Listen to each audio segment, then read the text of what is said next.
খুব ভালোবাসিস আমায়? অনেক অনেক বেশি। মুহূর্তের মধ্যেই রিয়া উধাও। আসলে সারাটা রাত ঘুমোতে পারিনি তো, তাই হ্যালোসিনেশন হচ্ছে। গোসলখানায় গিয়ে ইচ্ছে মতো চোখে মুখে পানি দিলাম। সকালে নাস্তা করার কিছুক্ষণ পরেই আব্বু আমার রুমে আসে।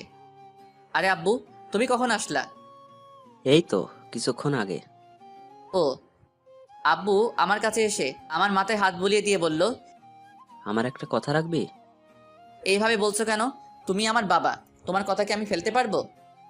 তুই রিয়াকে বিয়ে কর। আব্বু এসব কি বলছো? রিয়াপুর তো অন্য কারোর সাথে বিয়ে ঠিক হয়ে গেছে। হ্যাঁ, কিন্তু কিছুক্ষণ আগে আমরা জানতে পারি যে ওই ছেলেটা আগেও একটা বিয়ে করেছে, আর সেই বউয়ের একটা ছোট্ট মেয়েও আছে। এখন তুই বল, তুই কি এমন একটা লম্পট ছেলের হাতে তোর বোনকে তুলে দিতে পারবি? হ্যাঁ, কিন্তু উনি তো আমার 4 বছরের সিনিয়র, আর তাছাড়া আমি তো এখন অনেক ছোট্ট। কথাগুলো বলতেছি এমন সময় হঠাৎ আমার চোখ গেল রুমের দরজার দিকে। দেখি রিয়ার আম্মু আব্বু ছোট খালা সহ সবাই দরজার কাছে দাঁড়িয়ে আমার দিকে তাকিয়ে আছে। এই যা, আর বেশি ওভার অ্যাক্টিং করা যাবে না, তাইলে আর আমার বিয়েটা নিচের দিকে তাকিয়ে। আচ্ছা ঠিক আছে, আমি রাজি। পরক্ষণে সবার মনে যেন খুশির বন্যা বয়ে গেল। শুকুর আলহামদুলিল্লাহ। কি আমি বলেছিলাম না, আমার ছেলে আমার কথা ফেলতেই পারবে না। তারপর আম্মু এসে আমাকে পাঞ্জাবি সহ বিয়ে করতে যা যা কাপড় চোপড় লাগে তা দিয়ে বলল, আব্বাজান তাড়াতাড়ি রেডি হয়ে নেন। হুম। তারপর আম্মু চলে গেল, আর আমি রুমের দরজা লাগিয়ে, হেই, লুঙ্গি ড্যান্স, লুঙ্গি ড্যান্স, লুঙ্গি ড্যান্স, লুঙ্গি ড্যান্স। ওই মিয়ারা, আপনারা হাসেন কেন? আরে আপনারাও নাচেন, আর আমি যাই রেডি হইয়া বিয়াটা কইরালাই। অবশেষে অনেক অনেক ন্যাকামি ও অনেক কাহিনীর পর বিয়াটা সম্পূর্ণ হইল, আর আমিও বউ লইয়া বাড়ির উদ্দেশ্যে ভাগা দিলাম। বাড়িতে পৌঁছাতে রিয়াকে নিয়ে সবাই ব্যস্ত হয়ে গেল। শালার আমার যেন কোনো দামই নাই। অবশেষে এক বদনা দুঃখে মনে লইয়া উসাইন বোল্টের গতিতে একেবারে ছাদে।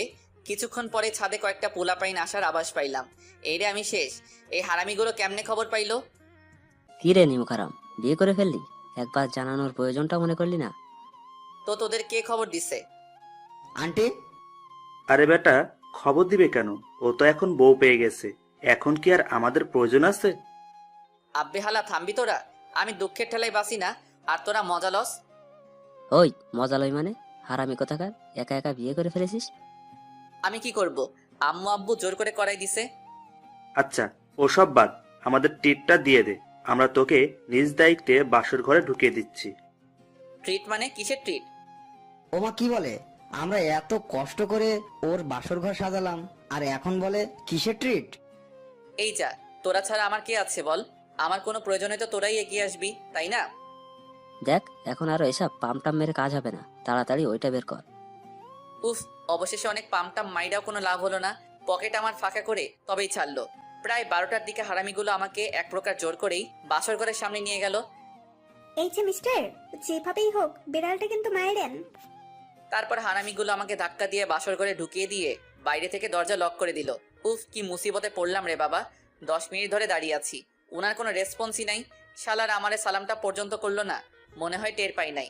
ঠাস ঠুস 2টা কাশি মারলাম, তাও লাভ হলো না। যাউগা, যা হবার হবে। আমি কিছুটা ভয়ে ভয়ে ওর কাছে গেলাম। ঘুমটা সরাতেই জোরে চিৎকার, মা গো বাবা গো বাঁচাও, ভূত ভূত। এমন সময় রিয়া আমার মুখ চেপে ধরে। ওই চিল্লাস কেন? ও তুমি? তা এমনভাবে তাকাইছিলা কেন? তো কেমন ভাবে তাকাবো রে? ওই তুই আমাকে বিয়ে করলি কেন? বিয়ে করলাম কেন মানে?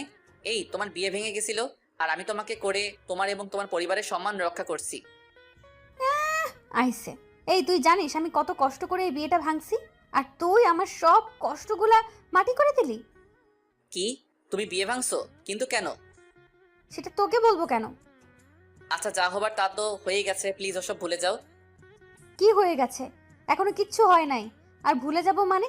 এই তো তুই কাছে আসছিস কেন? তো কি করব? দেখ ভালো হচ্ছে না, কিন্তু তুই আমার কাছে আসবি না। পরের পর্ব পাওয়ার জন্য চ্যানেলটি সাবস্ক্রাইব করে রাখুন।